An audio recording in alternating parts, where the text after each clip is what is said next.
اللهم صل على سيدنا ومولانا محمد وعلى سيدنا علي وسيدتنا فاطمة وسيدتنا زينب وسيدنا حسن وسيدنا حسين. اعوذ باللہ من الشیطان الرجیم. بسم اللہ الرحمن الرحیم.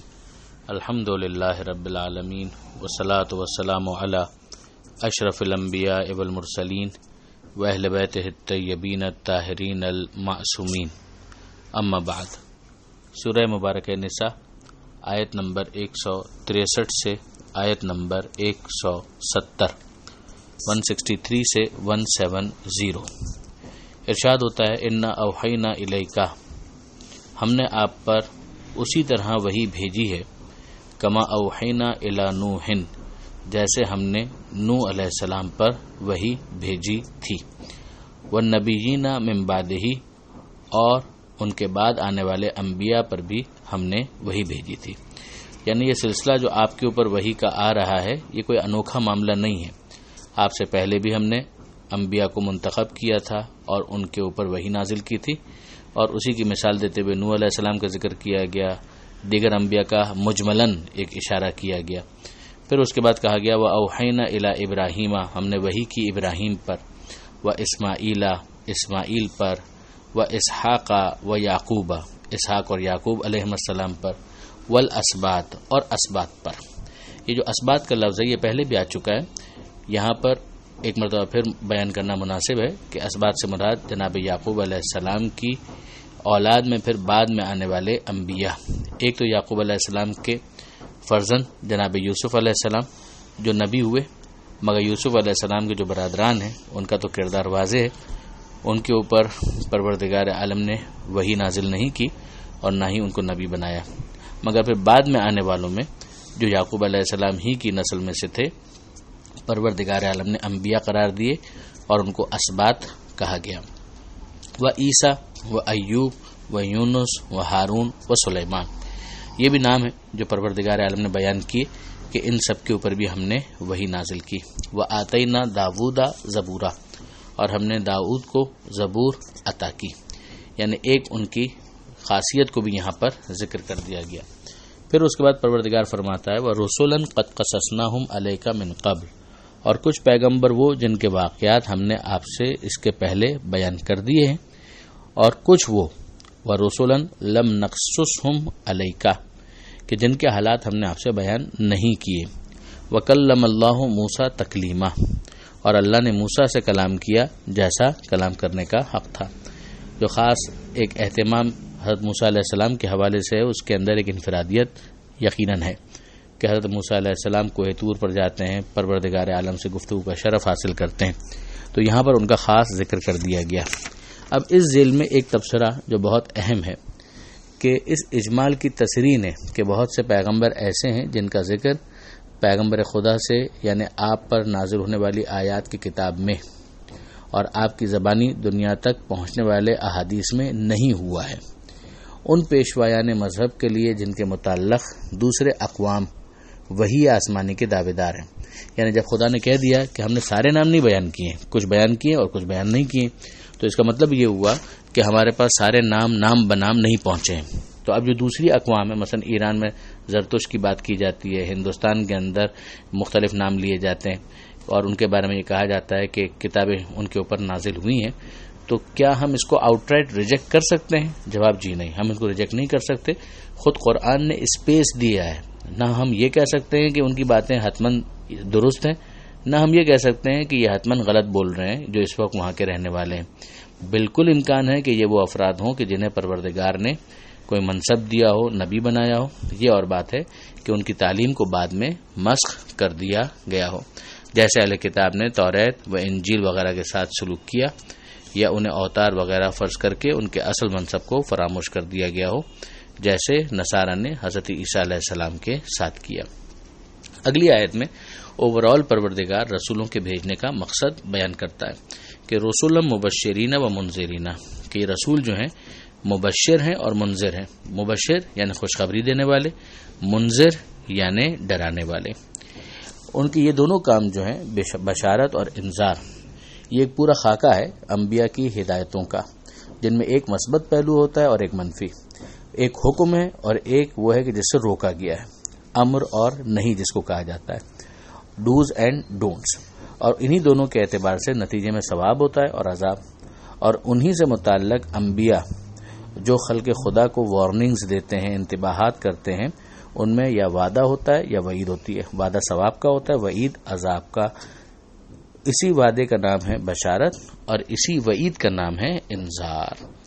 پروردگار عالم یہ ارشاد فرماتا ہے کہ ہم نے رسولوں کو یہ بنا کر بھیجا، کیوں؟ لئن لا یکون للناس علی اللہ حجہ، تاکہ ان کے پاس اللہ کے سامنے پیش کرنے کے لیے کوئی دلیل باقی نہ بچے. وہ یہ نہ کہہ سکیں جو قرآن ہی کی تعبیر ہے کہ لولا ارسلت الینا رسولا فنتبع آیاتک، تو نے کیوں ہماری طرف رسول نہیں بھیجے ورنہ ہم تیری آیتوں کا اتباع کرتے. تو وہ یہ کہنے کی پوزیشن میں نہ رہیں. وَكَانَ اللَّهُ عَزِيزًا حَكِيمًا، اور اللہ عزیز ہے اور حکیم ہے. اس آیت کے ذریعے سے ہمیں یہ سمجھ میں آتا ہے کہ پروردگار عالم عدل کے تقاضوں کو کس حد تک پورا کرتا ہے، کہ پروردگار عالم عادل ہے، ورنہ تو اس کی ضرورت ہی نہیں ہے. وہ اگر خدا کے سامنے کوئی دلیل پیش کرتے ہیں تو پیش کرتے رہیں. خدا کو اگر کسی کو جہنم میں ڈالنا ہے وہ ڈال دے گا، کسی کو جنت میں بھیجنا ہے بھیج دے گا. لیکن پروردگار عالم عادل ہے، لہذا پروردگار عالم یہ نہیں کرے گا. پروردگار عالم کی عدالت اس بات کا تقاضا کرتی ہے کہ پہلے پیغام بھیجا جائے پھر اس کے بعد سوال کیا جائے. پروردگار عالم کا معاملہ ایسا نہیں ہے کہ وہ بغیر میسج پہنچائے ہوئے لوگوں کو سزا دینا شروع کر دے. آگے ارشاد ہوتا ہے لیکن اللہ یشہد بما انزل الیک انزلہ بعلمہ، مگر اللہ گواہی دے رہا ہے اس کی جو اس نے آپ پر اتارا ہے. اب یہ خاص پیغمبر اکرم صلی اللہ علیہ وآلہ وسلم کو خطاب کیا جا رہا ہے. انزلہ بعلمہ، اس نے اسے اتارا ہے اپنے خاص علم کے ساتھ. ظاہر ہے کہ یہ جو کلام قرآن کی صورت میں نازل ہوا ہے یہ صرف کتاب نہیں ہے، معجزہ ہونے کی بھی حیثیت اس کو حاصل ہے، اور پروردگار عالم اسے قیامت تک کے لیے معجزہ بنا رہا ہے. تو قرآن کے ذریعے سے پیغمبر اکرم کی رسالت کا اس بات یہ گویا پروردگار عالم کی گواہی ہے. والملائکۃ یشہدون، اور ملائکہ بھی اس بات کی گواہی دے رہے ہیں کہ درمیان میں نازل کرنے والے فرشتے ہیں، لے کر جو آنے والے ہیں پروردگار عالم انہی کے ذریعے سے نازل کر رہا ہے، تو وہ بھی گواہی دے رہے ہیں. مگر ظاہر ہے کہ وہ تو درمیان میں ایک سفارت کا کام انجام دے رہے ہیں، تو اصل گواہی جو ہے وہ پروردگار کی ہے. وکفا باللہ شہیدا، کہ اللہ سے بڑھ کر کون گواہ ہوگا. ان الذین کفروا، یقیناً وہ لوگ کہ جنہوں نے کفر اختیار کیا، وصدوا عن سبیل اللہ، اور اللہ کی راہ سے روکا، قد ضلوا ضلالا بعیدا، تو وہ سخت گمراہی میں مبتلا ہوئے. اب یہ اہل کتاب کے جو علماء ہیں وہ اس کی زد میں خاص طور پر آتے ہیں کہ ان کے پاس کتابیں موجود تھیں، اولڈ ٹیسٹمنٹ، نیو ٹیسٹمنٹ، عہد نامہ جدید، عہد نامہ قدیم، توریت، انجیل، یہ سب ان کے پاس تھے، اور انہوں نے عام لوگوں کو نہ اس تک ایکسیس دیا تھا، نہ عام لوگوں کے لیے ویسے بھی اس کو پڑھنا ممکن تھا. پڑھے لکھے عام طور پہ عوام نہیں ہوتے تھے.